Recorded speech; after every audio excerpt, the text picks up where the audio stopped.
Hey there, and welcome to the Unleash Your Greatness Within podcast.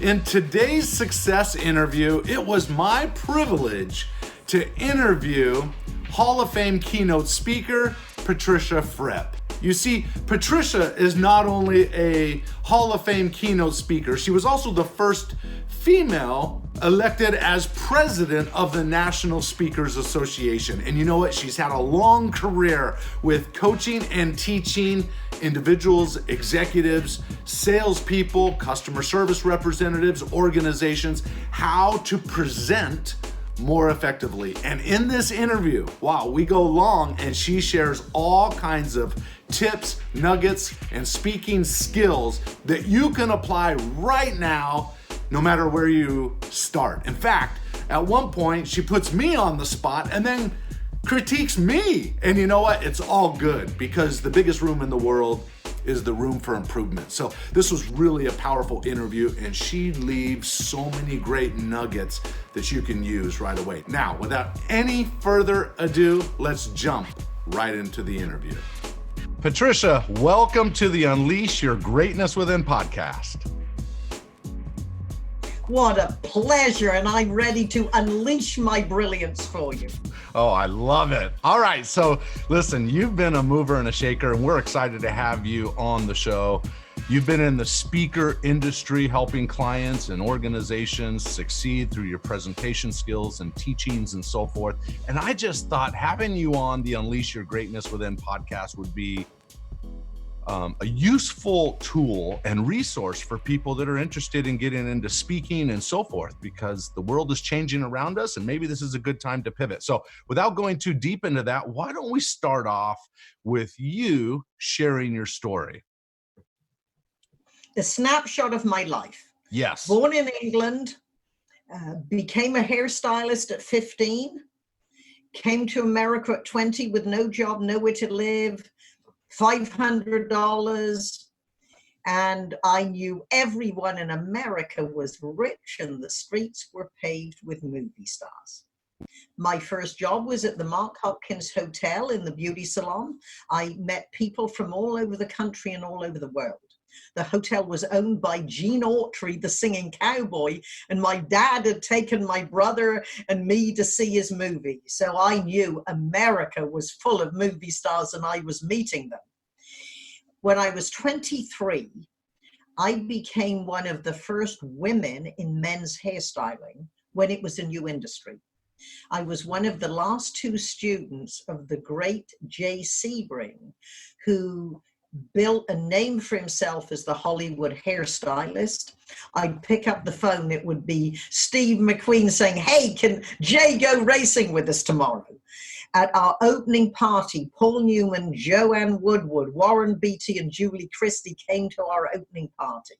And this hand shook hands with Paul Newman. Now, for any of the women who are, let's say, 50 and above will think that's a really big deal. Wonderful man. Now, you probably are too young to remember, although the characters were in the movie Once Upon a Time in Hollywood. My boss, Jay Sebring, was murdered by the Manson family. Ooh. And at that point, although I didn't know what was going to happen, my best friend Frankie worked in the next booth, said, "Patricia, now Jay's dead, you're going to be the star." And I was on all the radio stations, TV stations, all the newspapers wrote about the new industry and so few women. Fast forward, when I was 30, I opened my own business and I was traveling nationwide for a hair product company, delivering seminars for hairstylists on cutting and how do you sell more product and manage your business. Sure. And all my executive clientele, because my clients were the movers and shakers in the financial district, you say, well, Patricia, you're speaking. Can you talk to my Rotary Club, Kiwanis Club, Breakfast Club? And after 2 free speeches, I realized people who heard me speak came into my business. And although I was solidly booked, I had to feed my staff who were good hairstylists, but they weren't hustlers that I were. And you might get a kick out of that because in the then what I would do when I went into business, it surprised me that my staff, at the end of the day, they went home. Well, I went to Harpoon Louis, the local watering hole, flirted with the cute young stockbrokers, passed out my cards. Now we would call it networking. At that point, it was flirting with the cute young stockbrokers. Right. And I've been the star of my Dale Carnegie class. I was in Toastmasters, and all my pals from Dale Carnegie, we went to every seminar we heard about. Yeah. And at a big rally, I heard about the National Speakers Association, and a professional speaker, a man called Chris Hegarty, said, Patricia, you must go to the National Speakers Association convention. And I'm a great believer, if someone you admire and wish to emulate gives you advice, you don't ask how much does it cost. I turned up at my first NSA convention at age 32, thinking no one's going to want to talk to me. I only talk to Rotary clubs and hairstylists. And two situations appeared. One, I saw the vision of what would be possible. I was 2 years into a 10-year lease. I loved being in the hairstyling business. I was not ready to quit. I loved it. I also knew that if I wanted to be a speaker, it was a long-term goal. And I put a goal that when my lease was up, when I would have been 40, that if I wanted to, I would be in a position to be a speaker. The second situation, I got discovered by a big-time promoter who booked me to speak to 2,000 people on the same program with Dr. Robert Schuller, who was the minister of Garden Grove. Yep. And he was one of the most popular speakers at the time. So only in America, in the National Speakers Association, I got discovered. Fast forward 9 years, I sold my salon to my staff a year ahead of schedule, and that was when I became the first woman president of the National Speakers Association, and then I took off from there. So that brings you up to at least the launch of my speaking career. Well, that is a beautiful story. I didn't realize you were tied into the hair salon world so deeply. I've often in my speeches told the story about Vidal Sassoon, who you'll recognize that name. Sure, I knew Vidal, yes. Okay, so I love this story, and I think I would love to get your feedback on it.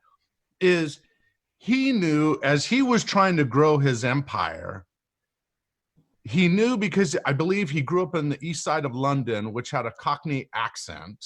Am I saying that right? Cockney accent. Yeah. And he knew that he had to overcome that Cockney accent to be legitimate, I guess, or to be professional in growing his brand and so forth. And so he would meet with a lady who would help him, a linguist who would help him overcome that for a few years. Every Thursday night, he would go meet with her until he overcame that. And I've always taught that principle from this standpoint.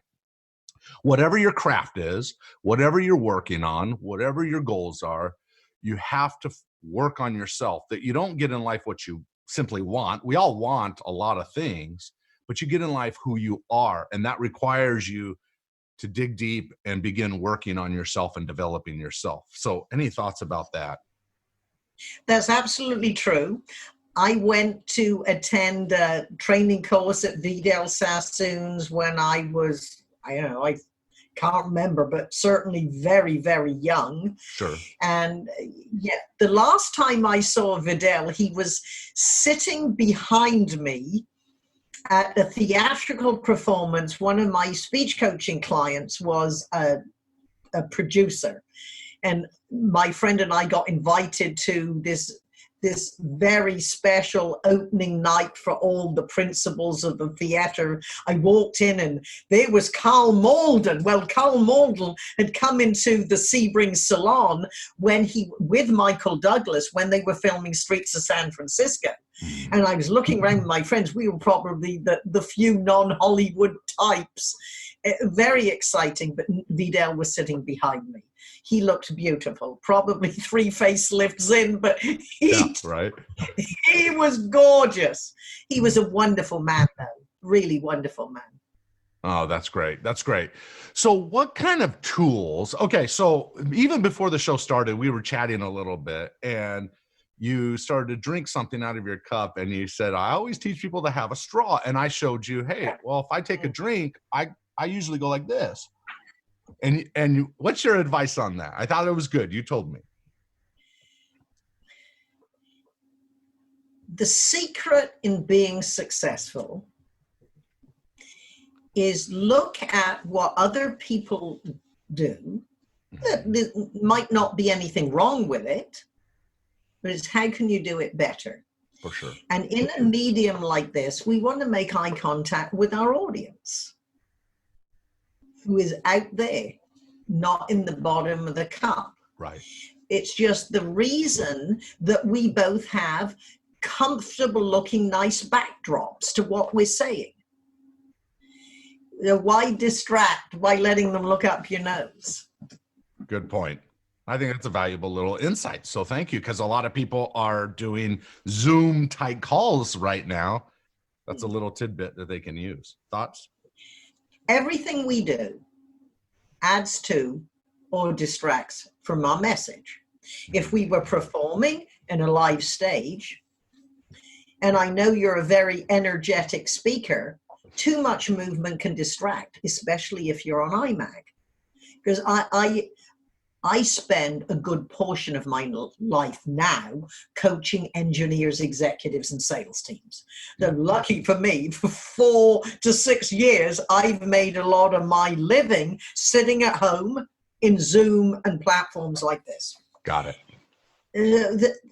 But when you're sitting in an audience, as I am, of 6,000 people, and you're looking at the executives on stage, we're really watching them on iMac.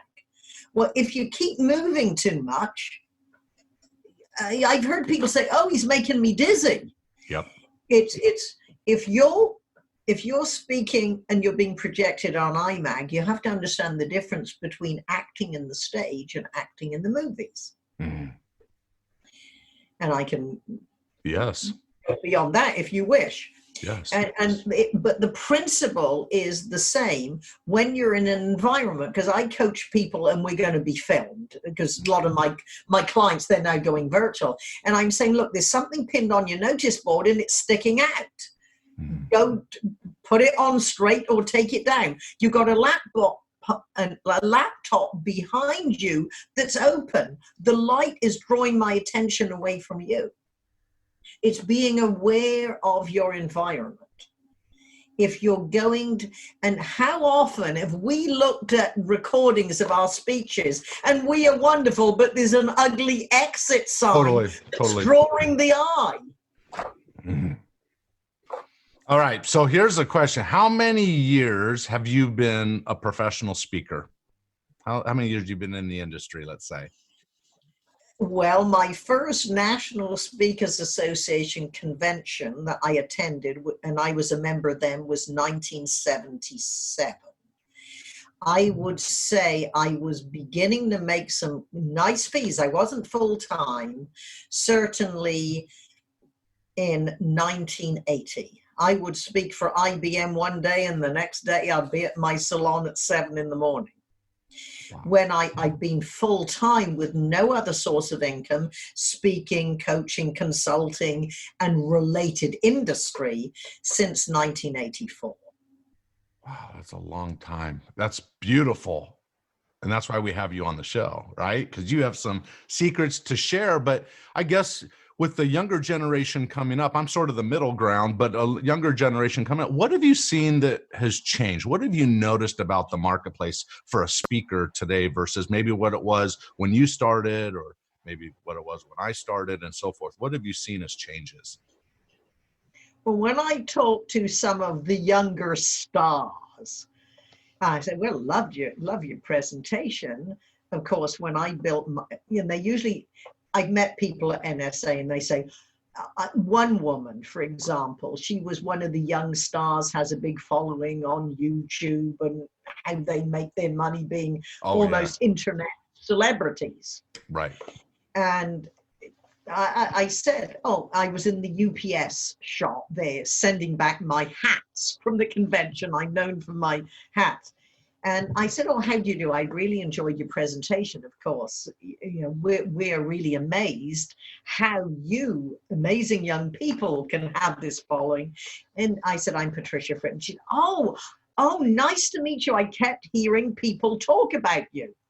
And I said, of course, when I built my career, we had no internet. We had no social media. There, of course, weren't websites. There was no email. And she looked at me.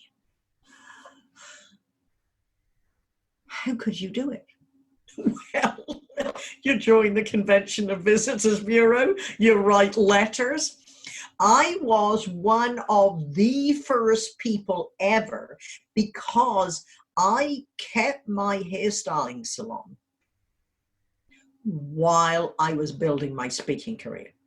So all the money I made speaking, I put into my speaking. So I had the fabulous press kits, a demo VHS, long before much more famous established people. You know, one of my friends who was from, she was a producer on a local TV show. She said, we need to do this. And we had this fabulous demo that was about 18 minutes of clips. And then there was a whole speech on the end. And one of my clients, he is now a 24-year consecutive big chunk of work client, the American Payroll Association. He first booked me to speak at a luncheon in 1987. We belonged to the Convention and Visitors Bureau. We wrote out letters. Send back the card if you would like a post, you know, if you'd like an audio tape, a VHS, and the press kit. In those days, sales, you would send in the packet and then you'd send it out. Can you imagine now? Is are you available in a month? I looked at a 2-minute clip and I like you. He had never seen a speaker's video. Never. There weren't any. He watched the entire program and he booked me, and he's still booking me. But that was long before we had email. Oh, that's funny. You take me back some time too, because the first program I ever created was on a cassette tape. Oh yeah. And then it went to CD, right? And I think about where we are today. It's just it's changed, you know. And you know what? The other thing I've noticed has changed is when I look at the legendary speakers like yourself and some of the others. You got the Stephen Coveys out there, you know, and I think Tony Robbins has made a little bit of a change, but you see more casual clothing today versus I remember the time when it was that speakers were sharp, dressed nicely, and nice dresses if you're a female, whatever. And if you're a man, you had a suit on with a tie and you presented yourself well. It seems like some of that has gone away into a more of a casual kind of speaking style. What's your thought on that as you've seen it over the years? It drives me crazy. Does it drive you crazy? Yeah. Yeah. I know we all have different personas. Right. And being British, I might be slightly more formal, even though I have a much more American personality. Mm. But me, I'm not going to sit. I remember the big time speech, Dave Yoho, who is still alive and well, training and speaking at 90. He was one of the other speakers, and he said, would you like my seat? And I said, no, thank you. I don't want to get wrinkled. I'm not going to go on stage with a wrinkle. Mm. I would have a lot of clothes made that was a pantsuit, and I would wear the pantsuit when I'm in the meeting. Then I'd go change in the skirt. So when I walked on stage, I had no wrinkles in the skirt. Because I have looked at male speakers that are so wrinkled in their pants. And why the heck didn't you change, or you stand up, you do something? I understand we are a more casual environment. It depends on what type of company.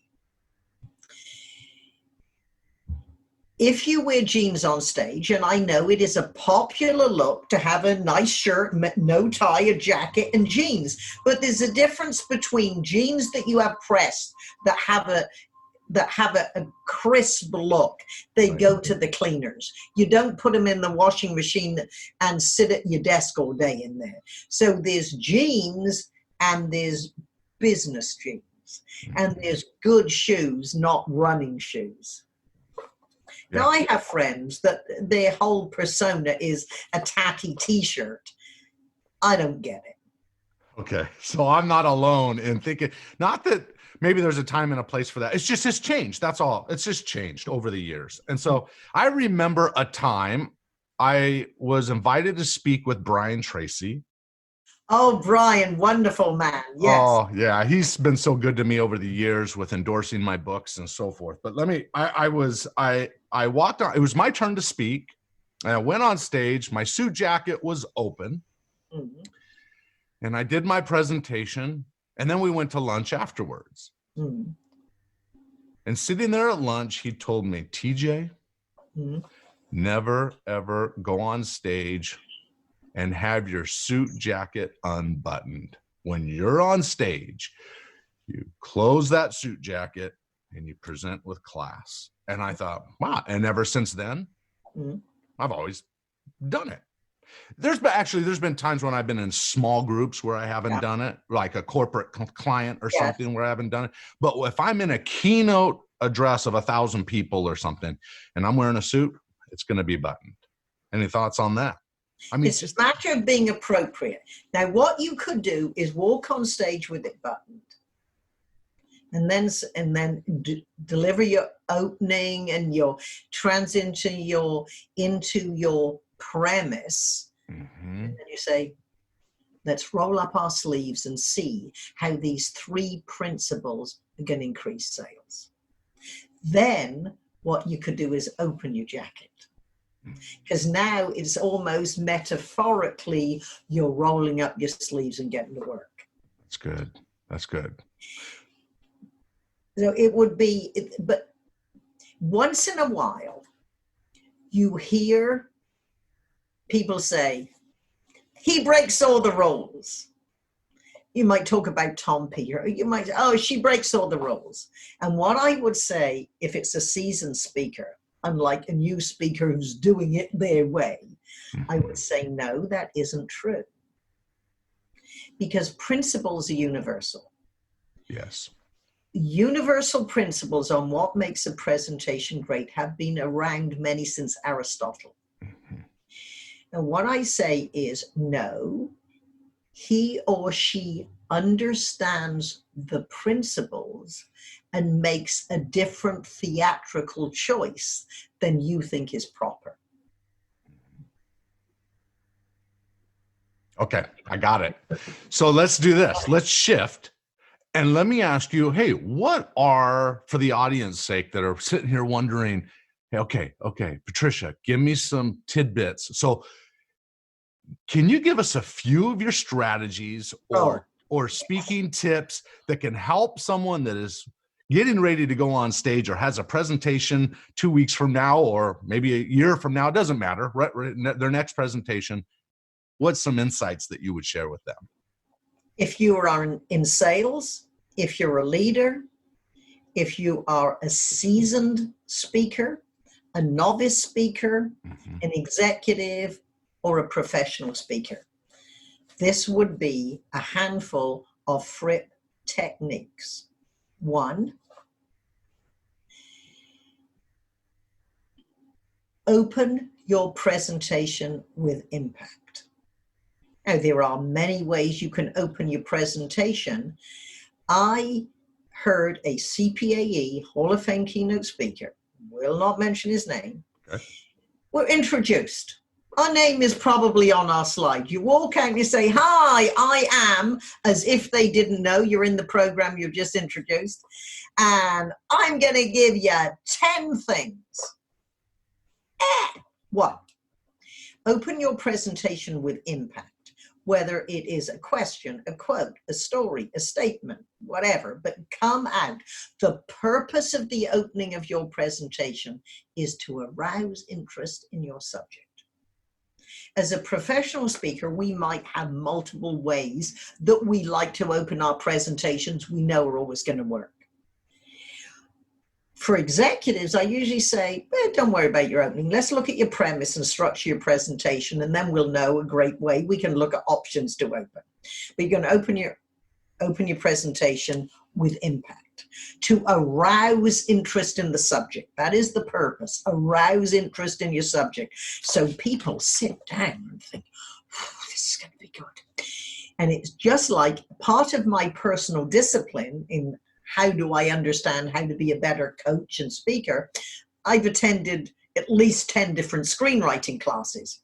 Not that I have the talent or the patience or the interest in being a screenwriter, but Hollywood knows how to tell a good story.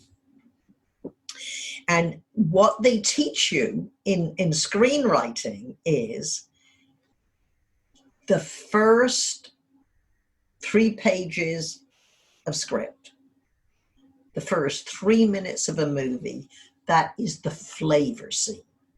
Because if people don't read past your first 3 pages, I know one of the classes I took, the teacher David Freeman taught 40 ways to make your first 3 pages kick ass. His words, not mine. But we have to arouse interest, to get people to put down their phone and just hang on our every word. Then, and most important, every presentation, sales presentation, speech, or conversation is built around one premise. And that simply is, everyone's more interested in themselves than they are in me. Totally. That means we always have to look at our presentation as an audience advocate, whoever the audience is. They need to understand that we are looking at our subject from their point of view, which means we might have our classic presentations. However, presentation skills for a sales manager, presentation skills for a technical engineer, presentation skills for a brand new salesperson, the principles might be the same. The examples and the point of view are going to be different. So we have to understand who our audience is and let them know that we know they're there. Yeah. So you might say, sitting amongst you are 400 dedicated professionals like you from human resources, payroll, and IT. In other words, I know that you're here. And then as you're going through your presentation, you may say, now, if you're in payroll, this is an important issue because now as an HR professional, you apply that this way. And let's not forget the IT professionals who set this up for us. They are the superheroes. So you, not with every point, but you let the audience know, I know who you are, because I've sat in audiences, and I bet you have, where people don't know who we are, and they say, well, he's got a good speech, but he doesn't know who we are. Totally. Well, that goes to the point about customization. And you started it many years ago. You mentioned that when we were visiting, that you came in and started to customize what the needs were of the organization, and you adjusted your speech to match what their needs were. I have done that for now 20 something years, where a company will call me and then I'll spend, I don't know how many hours digging in, understanding, maybe over the phone, visiting with several different leaders, getting a perspective of what is really needed and what is it like in the different departments and what do they need to hear. So that's all customization. So that's number 2. Right? An audience advocate.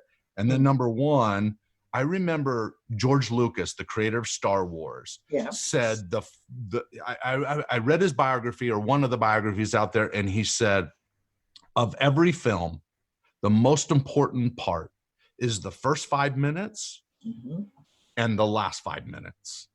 And I thought, wow. So I've often taught that. So my go-to has always been, it's not always this, but a lot of the time, I quote a portion of the quote Invictus, out of the night that covers me. And then I get everybody to say it's possible, because I'm a can-do guy. And I believe the ugliest 4-letter word in the world, right, is can't. And so my goal is to help people unleash their greatness within. And so I always start with something. And I think when I do that, you said you usually find something that works. And for me and my audiences, when I first come on stage, I do not introduce myself. I'm likely already being introduced. Of course. Right? So I don't need to repeat what they already know or they already saw on a program. I come in straight with a story or straight with that quote. And I think that's a valuable instinct. And I just want the audience to really hear that. The way you open up, you need to come in confident, strong, with something that will grab their attention the moment you start speaking. That's really important. Okay, so that's number one. Open. Your opening is vital, and audience advocate. Okay, where do we go next? Well, let me give you a little bonus technique. Perfect. From just seeing what you've done. Now, what you said, you come from here and you go there. Is that correct? Mm-hmm. Now, as the audience looks at us, I want you to do it the other way. We begin here and we move there. So I want you to say what you just said from here to here, but do it the other way around, because as the audience looks at you, wherever you are, the audience looks at you. And if we are standing on stage, our right is their left. Now, as I'm looking at you now, I get what you're saying. You to put up your right hand. Put up your right hand and wave to me. Good. That is the beginning of our story. Right. Because to them, we're moving this way. Yeah, very good. Because it's how we read from left to right. Right. It's like the aerobic teacher that says, put up your left hand, but she's putting up her right hand. Right. No, Right. So that's right. it. So we follow. Even if people don't know the rule, they often feel there's something is not right, even if they can't articulate it. Right. I digress. So this is, we of course know stories, and I can certainly talk about how your stories could perhaps be improved. Yeah. But I'm going to give you one point that most people don't talk about. And I am famous for this. And my executives and brilliant engineers, they know, okay, and I make them slap their hands. It's a matter of bad dog, just get in the habit. This is, the principle is, specificity builds credibility. And we do not improve what we're not aware of. And most people are not aware of what comes out of our mouths, including me, because I often have what I say transcribed. And I would say for a speaker who's a good speaker, I got my speech, Patricia. The audiences love it. There's no way I can improve it. Or they might say, how can I improve it? Because a lot of my clients, some of them make $25,000 for a speech before they come to me. And I said, well, take the raw, unedited, live presentation. And the audience probably leapt to their feet. Have it transcribed. Don't do it yourself. Have a transcription service. And these people write down everything that's heard. I use rev.com, but it's service write down. And then what we're going to do is read what came out of your mouth. So for example, you would take every I that you say and yellow highlight it. And you are not going to speak and not say hi. Not say I.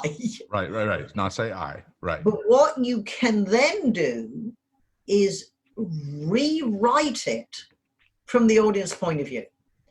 I'm going to talk about nobody gives a damn about you. Or if anyone says, what I want to do first, I always think, I don't care what you want to do. I signed up for a sales seminar. Give me what I want. Totally.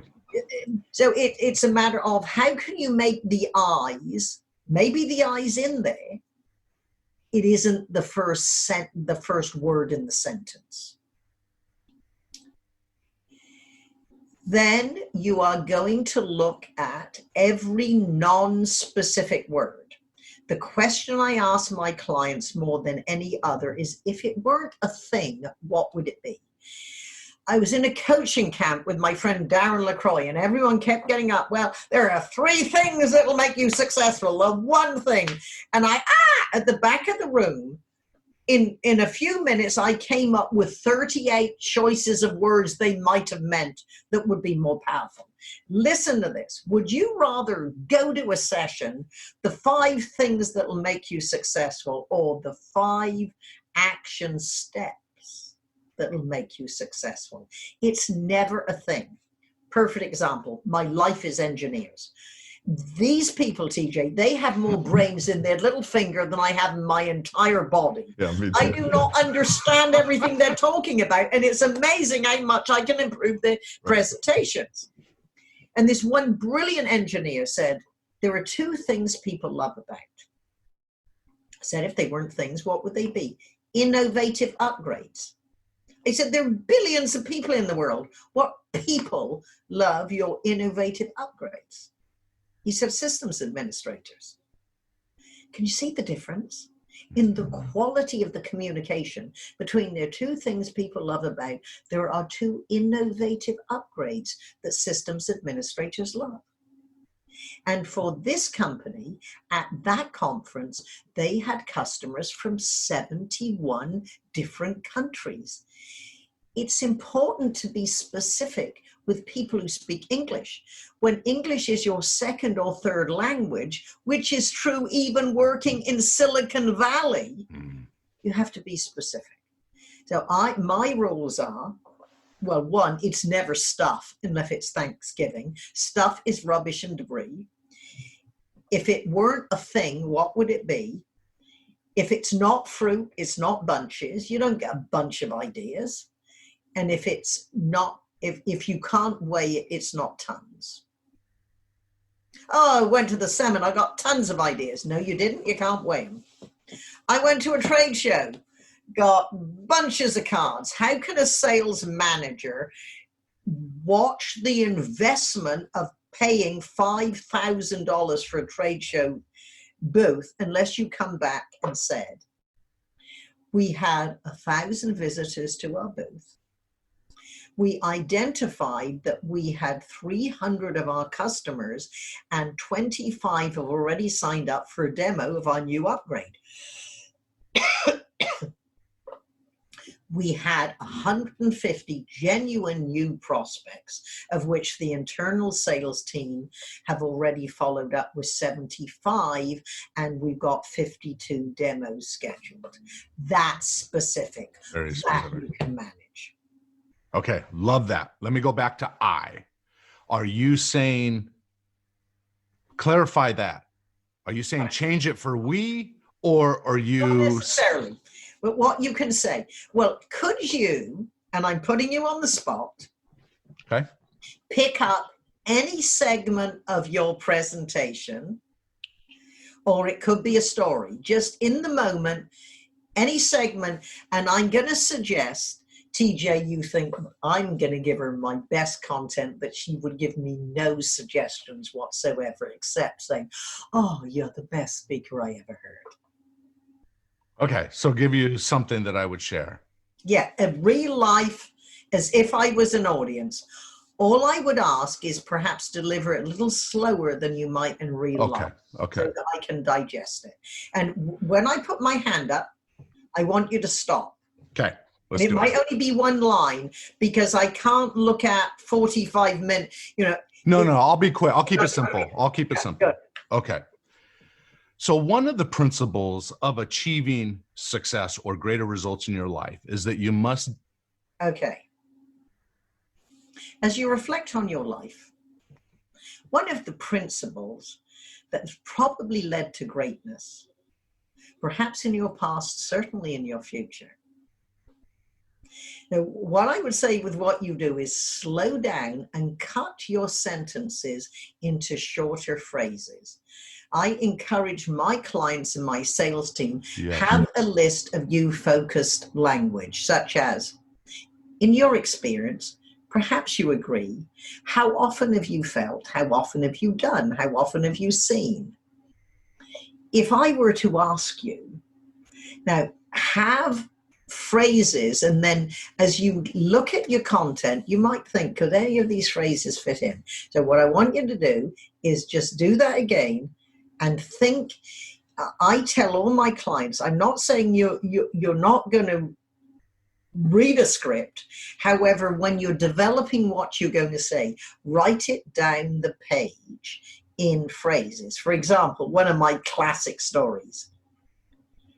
I'll never forget the first time I met Larry Mariottini. It was 10:45 on a Tuesday in 1972. I walked into the lobby of this very she men's hairstyling salon where I worked, and there he sat, looking most uncomfortable. Someone had said to him, "You need Miss Fripp."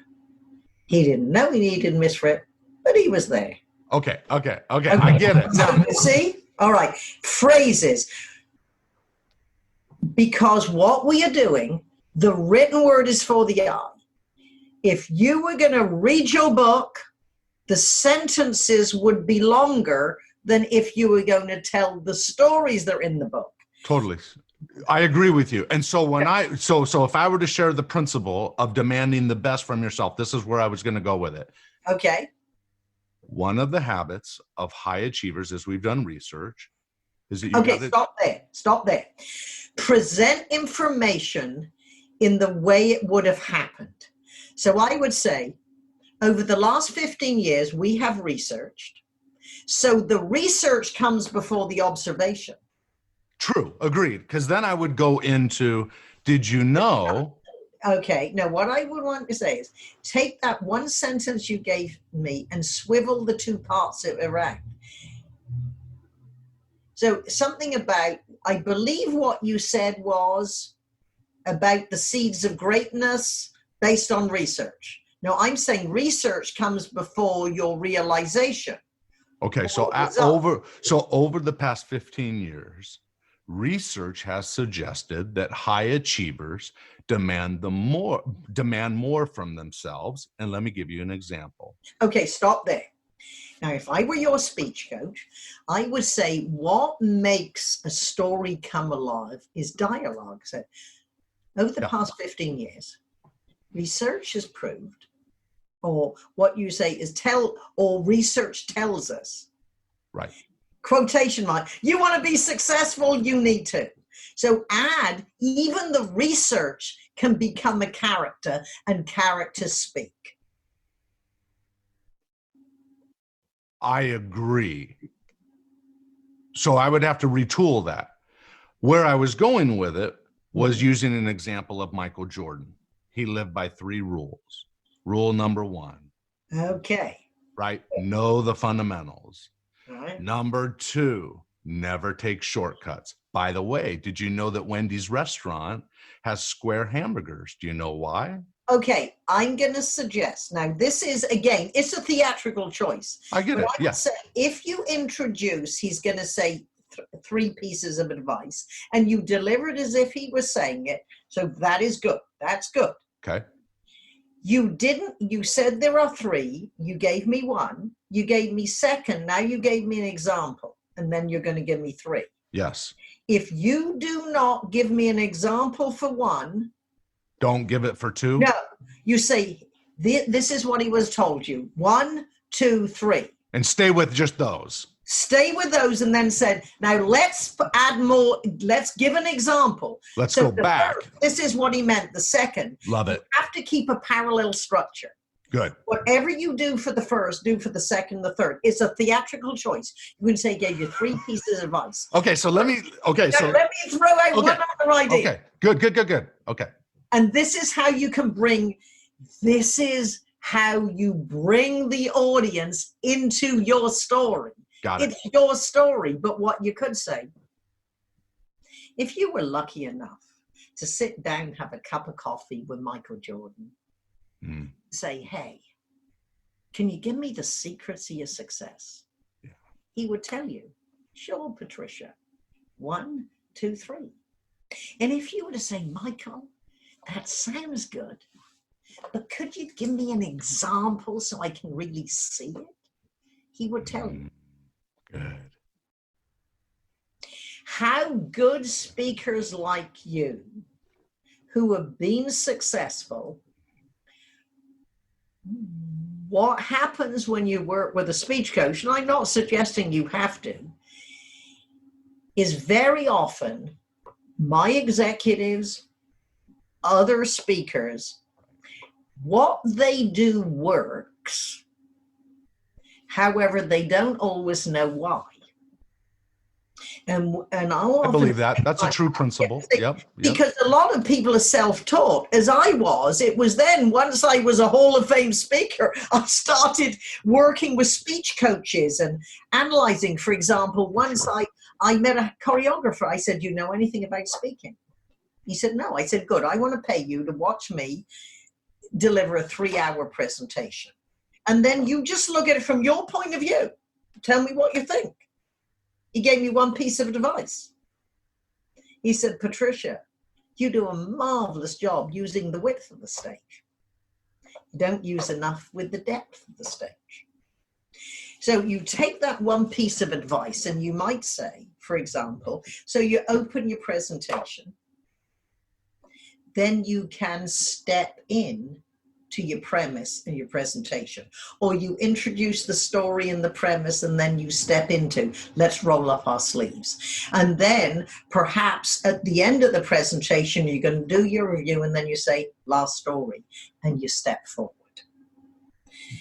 As Laurence Olivier said, the art is hiding the art.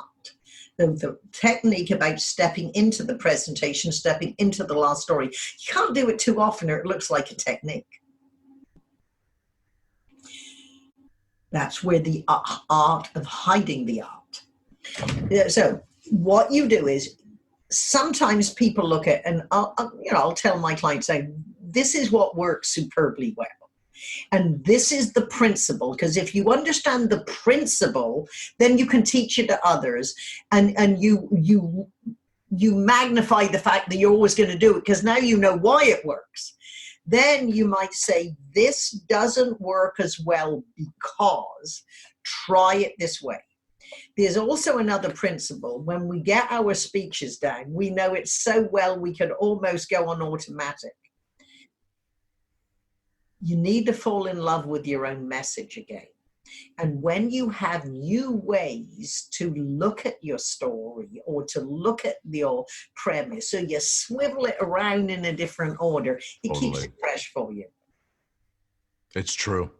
And in fact, I found with myself over the years, I can give the same structured message, if you will, but switch it out with different stories, just to keep it alive for me and make it more relevant to the client and so forth, right? So it's never, there are times when I'll overlap some things that I've said before because I found that they work. Oh yeah, so this is what you can say is, hey, so you go in, you teach your 5 principles. Oh, we loved it. Can you come back next year? Yeah. So you say is, last year you introduced the 5 principles. And talking your sales manager and Joe and Mary and Sue, they've worked. Right. So don't worry, I'm not confusing you. We are going to keep the same 5 principles that you found have been successful this year. Now we're taking them to the next step. We're going to look at them from a different point of view. Good. That's good. Yeah. Okay. Let me just say the third thing that Michael Jordan lived by. Okay. Because I'm sure someone's saying, well, TJ. Now, if it weren't a thing that Michael said, what would it be? Would it be the success principle? It would be the success principles of high achievement. And the third principle would, so number 1 is know the fundamentals. Number 2 is never take shortcuts. And number 3 is when you've exhausted all other resources, pull yourself through on heart alone. Typically in a speech, what I would do is then I would backtrack, like you said, and I would give an example of each one of those, right? And the goal would be, and you can always see if the audience, you know this, you can see if the audience is receiving it because, right, they've taken their pen, they've opened up their journal or whatever they're writing in, and they start taking notes. Right. And it's beautiful even when you can say a specific quote and someone, all the heads at once go down and they write that quote. right? Which I'm sure is much of what you share in terms of your points. People are just writing them all down, which they will from this podcast. Well, unfortunately now, what happens is they are typing them on their phone. Oh, and at first we used to think, oh, they're doing their email. No, they're taking their notes on their phone or their tablet. Right. Yep, different world, right? It is. No, that's really great. Okay, so we went from our opening, audience advocate, specify, be very clear, make sure that you think through every department and how they could better receive the information. Yeah. And that may mean using certain lingo or phrases or something that can give them a sense, hey, you understand me. Yes. Okay, where are we at next? Now, what you did, you asked me a question about using I, and I looked at your content. However, you weren't saying I. So let me give you some examples. Oh, okay. Yeah, Just I was. simple. Yeah. And by the way, can I just say for the audience sake, I typically don't say I unless I'm telling a family story or a story of me writing my best-selling book in the backseat of the car. I may say I. Okay. I live in other people's stories because I feel like other people's stories have more value than my own because I try to be, like you said, principle-based. And if it's principle-based, it can't be based on me. It's got to be based on other people's experiences in alignment with my own experience. Okay. So as our listeners are putting together this speech, yes. Let's just say you have three principles, just to make it easy. Yep, got it. So the first principle you introduce. Now you might give an example of how this worked for you. Yes. For example, when I began as a speaker, I was running my hairstyling salon and I was very successful in my own little world. And my first presentations were on what I was an expert on, how to get, keep, and deserve customers in a small or medium-sized business. Yes. So you introduce the idea, and then you give an example. So this is how I built my clientele. Right. This is what I trained my staff to do. Now, this principle happened when I was a customer somewhere else. Yeah. Or it could be, this is what worked in our salon. This is what worked in your industry, in the hospitality industry. And now this is what worked in your hotel. So you go, your knockdown, drag out, perfected signature story, because it goes in every speech. Right. Then it goes in, what's the closest related industry? And then it doesn't have to be as word perfect because it's about them. You put it together for them. But what happens is in your subject, as you have more examples from your own clients, that content develops. Now, ways that you can bring the audience is, for example, I heard you say, I wrote my best-selling book sitting in the back of a car. Yes. So what you could say, if you'd peeped in the window while I was sitting in the back of my mother's car, I don't know, my old Camry. Because I don't want you to be writing it if you're driving. If you'd peeped in the window while John was driving me around Cleveland, you would have seen me write in a journal. So it's just you bring them into your story and they see it.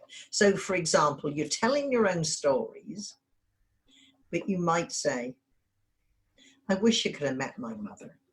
Because if you had, you would have seen. So you bring them. So it's I wish you could have met my mother. Let me introduce me to John. If you had been in Cleveland if you had been growing up in Wimborne, Dorset in the 60s, you would have realized there were no business women in our town.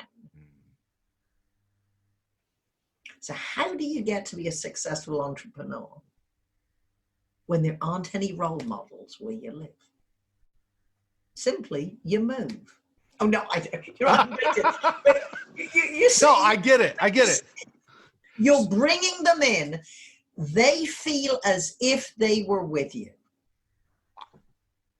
What I'm sensing right now, I feel things. That's probably my main modality is I can feel. But I'm sensing with you, which is a good ability, is you're very visual. And you create a picture with the audience. Yes. You draw them in so that they can't. Words trigger images, which trigger emotion. So to every speaker or someone who wants to speak, understand this. If you're, this is what I'm hearing you say, and this is what I think too. If you're not methodical, if you're too linear and monotone, for example, and you're just sharing information, but there's no color to the information, then you're going to lose your audience. And what I've noticed you do with not even knowing how my speeches really go is you're adding these tidbits of dialogue, of narration, of, hey, put them in the car with you. Yes. That's very visual, which will only lead to more feeling and emotion. So I think that's powerful. So as a speaker, if you're listening, you have the visual mode, you have the kinesthetic mode, and you have the auditory mode, and you've got to be using all those. That's all I wanted to say with that. And this is what Fripp would say. There is power in words. We use words to communicate, whether it's in a book or from our minds. For sure. And this is true in both formats. We use words to communicate. Our audience remembers what they see. Mm-hmm. For example, I was coaching a lawyer, and her presentation was on modern day slavery. Mm-hmm. And in the context of one of her stories, what she said was, he promised her many things. I said, no, he didn't. Mm. He promised her a life of romance and adventure. Mm. That's good. And so that choice of words gives you more information than the time it has to take telling. And you, in the context of the story, you understand why that young woman would leave the safety of her home and go off with this man. If you were talking about your service, if you said, we deliver Ritz-Carlton service at the speed of FedEx, that, because of what we know about the great Ritz-Carlton advertising and brand, you know of the FedEx brand and reputation, just by saying that, you attribute what our audience or your prospects know about those, and you connect it and to your small business. Get it? I love that. It's putting sweetness and sugar into the presentation. So don't just give information. Bring me into the information. I know my job is done when my clients start analyzing every word. Mm-hmm. How do they? For example, okay, right. All right, I'm going to give two examples. Here are two. Here's a screenwriting principle, and my friend Michael Haig, he's a story consultant in Los Angeles and Hollywood. He's on contract with Will Smith's production company. He'd be a great guest for you. I'll send you his information. Oh, that'd be great. Michael Haig, there are two principles. The first principle is get into the scene late. And if you notice from movies, the difference now to 5 years ago, 10 years ago, 20 years ago, they edit scenes close. Sometimes it's difficult to keep up with what's happening. They move so fast. But today's audience, more than ever before, I've been using this line for 20 years, and it becomes more true every year. Okay. Our audience is full of stimulation junkies with short attention spans. One of my favorite authors, Lee Child. He writes his character is Jack Reacher. Oh, but even he says shorter chapters, get to the point fast, shorter sentences, because we read, we experience life faster. Don't waffle. So get into the scene late. So often we do so much build up to our story that when you get to the action, it's often anticlimactic. So for example, this is simple principles. Imagine I'm telling a story. Mary had a problem. What are you thinking? Who's Mary? What's her problem? Mary was a seasoned HR professional. She'd spent 20 years working in Fortune 100 companies. Now, at this point, you are 2 short sentences into my story. You know her name, because if we are going to be rooting for characters, the hero of our story, you need to give her a name. People talk about my wonderful wife. I said, she's so damn wonderful. Why haven't you told him her name? For crying out loud. If this is an important character in your story, give her a name. Love it. So she's Mary, and you know her backstory. And from her backstories, 20 years in HR with Fortune 100 companies, without me having to tell you, you know, Mary eats problems for lunch. People come to Mary with their problems. So you know, without me having to tell you, this has got to be a really big problem. Then, in the third sentence, John walked into her office and said, we're just going to be sued $38 million, and I think it was my fault. 3 lines. You've got the character, her backstory. You know more than you're telling just by her setup. And now you know, third line, you're into the drama. You're into the, if this were a movie, this is the inciting incident of which there is no turning back. Another lesson that Michael Hay gives us that I use all the time with sales teams, because I help a lot of sales teams with their happy customer examples. Right. And that is, and this is true in all storytelling, a story has to be true. It does not have to be 100% accurate. Because what happens when you're telling a happy customer stories in sales? I always say, imagine your happy customer that's given you permission to use their story. They're probably on your website and in your glossy brochure. This is an endorsed story. If your client said, help, and could clearly articulate their problem, what would they have said? And that is always in their words. Then that's the solution was, so what we did for John was our 3-step methodology of this. And then if John were here, he'd tell you, I would not have believed it possible. You brought this in on time, under budget, and the result has been.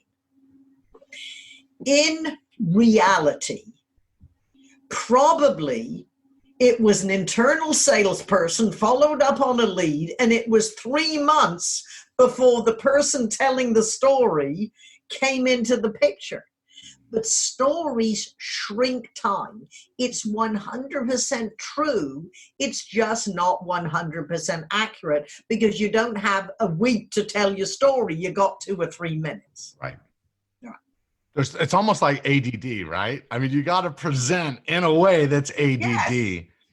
What I tend to do is get to the principle that's useful for them quick. And what I'm hearing you say is keep doing that. However, make sure you begin that sharing of that story or that information with a little bit more of a narration or Oh yeah. The principle is characters speak and we want to hear what they say. yes. And when you deliver it in dialogue, because if John walked in to Mary and said, we are being, and told her that the company was being sued for $38 million, and it was his belief that he might have been the initial problem. No. However, when you say, we're being sued, you can add the emotion. Right. So take it from third person. If I'm hearing you right, take it from third person to first person, and then speak as the character, speak as, or the characters. Yes. Oh, that's huge. That's that's beautiful. Great. It's you deliver the dialogue. You don't report on the dialogue. So this is one of my classic stories, and it is 1 minute and it's nearly all dialogue. I was coaching an executive and he was talking about corporate citizenship. And it was obvious he cared very seriously about the subject. There'd been a tsunami. The salespeople had donated $360,000 the company had matched. And I said, Bernard, how do you explain corporate citizenship to your children? He said, it was the day after Christmas and I sat both my children down and told them, you are very lucky children. You have generous parents and even more generous grandparents. And perhaps you'd like to give us one of your gift certificates or one of your presents, and we'll take the money and give to children who no longer have homes. He said, I was so proud of my 14-year-old son. He said, Papa, how much do I give? Because I could give you all of my savings, all of my pocket money, and all of my Christmas presents, and it would still not be enough to make a difference. What do I give? And Bernard said, I told them, you never give it all. You just give enough that it hurts a little. If you had that story transcribed, it takes less than a minute to take, and the transcriptionist would put quotation marks throughout 90% of it. Right. Is delivering the dialogue. I love it. So you started off with the situation. And helping him with his speech. This was the subject. And now I went into the actual story, the dialogue. Oh, that's great. It's good stuff. Bring the characters alive. When you're telling a story, just don't tell the story. Be the story. Be in the story. Bring the audience into the story. And here's one other principle. Okay. My acting coach friend, Kay, said words are $10 each. And you got $30 for a sentence. And of course you say, Patricia, sentences have more than 3 words. Of course they do. But the point is, not every word is of equal importance. Mm-hmm. And we need to do the work for the audience. So we have to punch the most important words. I'll give you an example. General Eisenhower said, leadership is the ability to decide what has to be done and then get people to want to do it. Mm-hmm. And this is how actors might interpret the same script different ways by where they put the emphasis. And we're talking about creating pictures. And if you start analyzing the words, and this is, I have a book called The Brilliance Breakthrough. It was written by Eugene Schwartz, a professor. It is out of print. Last time I found it, it's $936 secondhand. Here is the principle. He said, words, there are 2 types of words. Forget nouns, adjectives, pronouns. 2 types of words, picture words and connecting words. Now let's look at one simple sentence. I walked into the boss's office. I sauntered into the boss's office. I rushed in the boss's office. I staggered into the boss's office. You were still getting the boss's office. However, each word of how you describe how you got there, not only does it create a different picture to set up the story, you even say it differently, because you can't say sauntered and rush the same way. That's how you add color to a story and a speech. So you deleted the word, you changed the word from walked to staggered, for example. Yeah. Huge. To rush. Simple, to but simple. What tone? Because if I sauntered into the boss's office, you thought, wow, she's cocky. She feels I just made a $5 million sale and you are lucky to have me work here. Now, if you walk, okay, fine.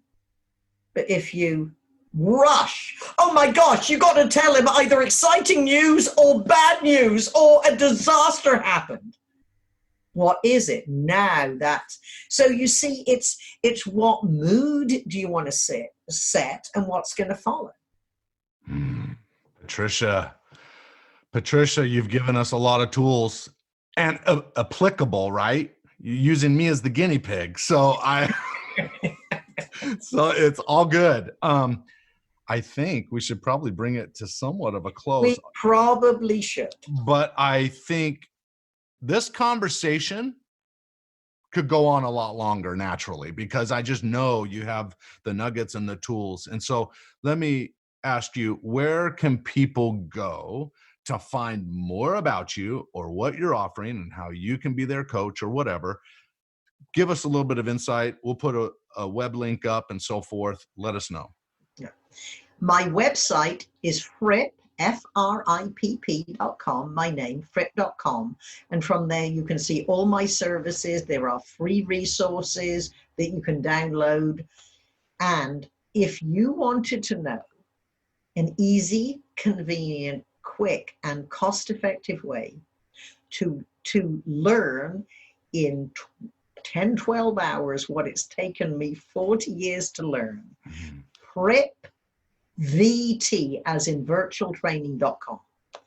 Fripp Virtual Training is a highly interactive, learn at your own pace, web-based training of everything that you need to know to be a speaker. 1, get started, find content, structure your presentation, open with impact, perfect your stories, add specificity, how to customize and personalize it, what you do if you're a leader. And then the other part is superstar sales presentations. How do you deliver an effective webinar? Case histories, if you got 5 minutes with an executive, what you say. So if you think the first part is all on a curriculum of what you need to know as a speaker, the second part is what you need to know if you're in sales or selling your services. Love it. Fripp VT. You can take a trial, and from Fripp.com, you want to talk to me, fill in a form, or. Thank you, Patricia, for being on the Unleash Your Greatness Within podcast. You were great. Thank you. Podcast listeners, thanks for listening. You've taken time out of your schedule, and I really appreciate it. Now, do me a favor. If you like what you heard, star it. Thanks. Now go unleash your greatness within.